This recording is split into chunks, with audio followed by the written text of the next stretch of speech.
దసరా వచ్చిందయ్యా, combo తెచ్చిందయ్యా. Hello hi అండి అందరికి. మనం దసరా కాంబోస్ అయితే పెట్టాం కదా, ఇప్పుడైతే ఆర్డర్స్ అయితే స్టార్ట్ అయిపోయాయి ఆల్రెడీ. ప్యాకింగ్ ఎలా ఉంటదని కొంతమందికి డౌట్స్ ఉంటాయి కదా, దానికోసమని మేము ప్యాక్ చేసే వీడియో అయితే పెడుతున్నాము. ఇలాగే నీట్ గా ప్యాక్ చేసి పంపిస్తాము.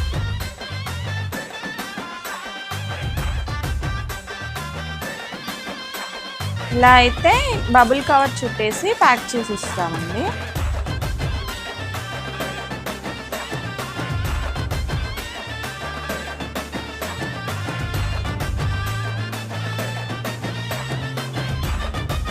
ఇలా అయితే మన ప్యాకింగ్ ఉంటుందండి, నీట్ గా ప్యాక్ చేసి ఇస్తాము. మీరు ఆర్డర్ పెట్టిన తర్వాత మాకు 1 డే ప్రిపేర్ చేయడానికి అయితే అవుతుందండి. ప్రిపేర్ చేసిన తర్వాత ఒక 2 or 3 days లో మనకి డెలివరీ అయిపోతుంది. ట్రాకింగ్ ఐడి కూడా మేము మీకు పెడతాము, అన్ని డీటెయిల్స్ ఇస్తాము. ఎవరైనా ఆర్డర్ చేసుకోవాలనుకుంటే స్క్రీన్ పైన ఉండే నెంబర్ కి ఆర్డర్ చేయండి.